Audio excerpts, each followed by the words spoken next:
Today, I'm going to be problem solving the reason why I cannot shift from neutral into first or reverse. There's something to do with either the slave master reservoir, whether or not it's broken, or I need to top off the fluid. We're going to go down, read the manual, see what kind of fluid I need, fill it up, and if it still won't let me shift properly, then I'm going to have to replace the entire component. So the very first step I'm going to do is I'm going to pop the hood and then check the levels. If not, if the fluid is low, we're going to consult the manual and see what type of fluid it needs.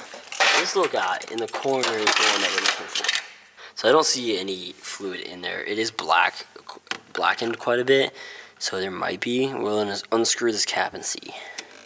I don't like the fact that that's rusty down there. I actually don't know which way is loose.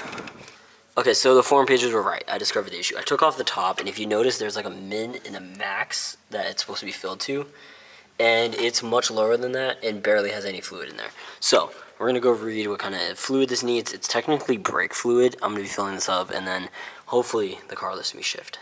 Okay, so I found in the owner manual that the brake/clutch fluid needs to be at this viscosity, the level ASEJ1703 or an FM, whatever.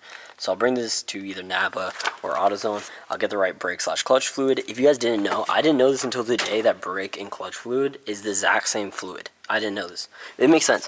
Both fluids just hold pretty much pressure inside the line and gives a certain reaction, whether that's braking or whether or not that's indenting in the clutch. This fluid has the right viscosity, and I just topped it off to the max level.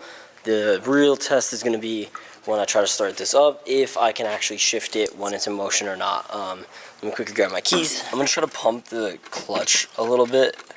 I know there's nothing on it right now, but I'm going to test it. Okay. Okay. Clutch being in neutral. Okay. It is driving right now. I'm going to try and shift. Bluetooth connection success.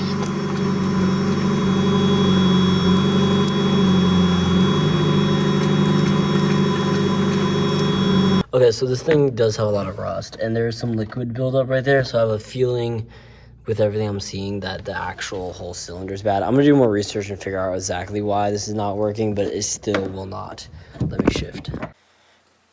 Okay, today we are on part 2 of this. I now actually have the parts that I need, and we're going to try to carry it through and get this thing fixed. So, I have my 10 millimeter. I'm going to start undoing.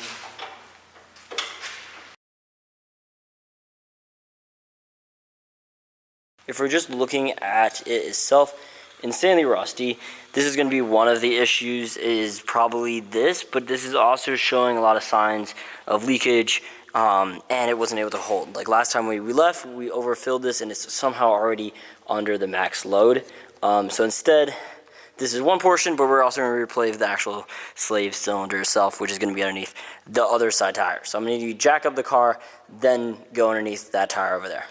So I'm going to have to detach right there, and then there's another bracket, as you can see, way further down in there, all the way down over back there. Past it, this one. I need to disconnect both of those, and then instead I'm going to be replacing with this stainless steel braided line, and that's going to replace both those. So I'm going to undo those two components. I already loosened up down here for the actual master slave cylinder. I'm going to undo these two, and then we can get going.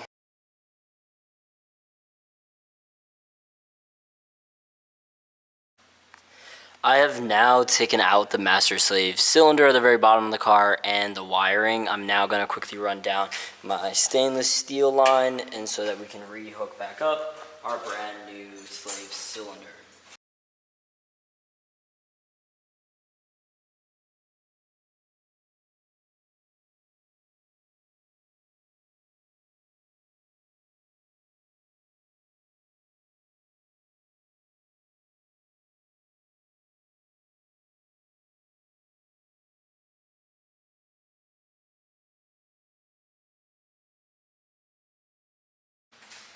So now that the actual slave cylinder is installed, I'm going to install the reservoir. All I'm going to do for this is I'm going to fill it up to the max load, and then where it would actuate on the back, I'm going to use something like a screwdriver or something, just to be able to indent it and press and engage it and pump it until there's fluid coming out. So I'm gonna, with the hand of a little bit of assistance, can you pour that into this?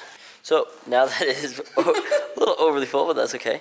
I'm going to press in where it would actuate until you start hearing or seeing a little bit of water engage, or a little bit of the brake line fluid.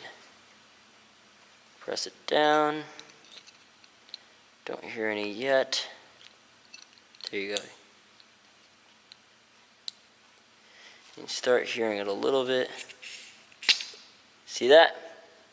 There we go.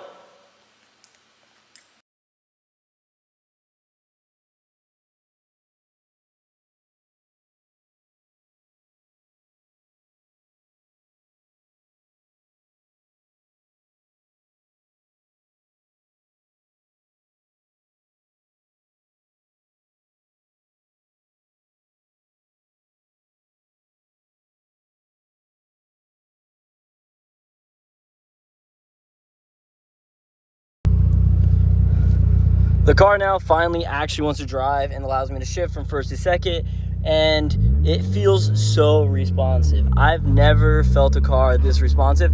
I'm gonna now focus on driving. It is the winter and it's and it's slippery, and I'm in a non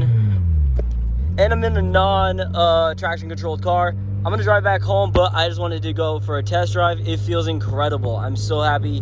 When I first got the car, the shifting just didn't feel right.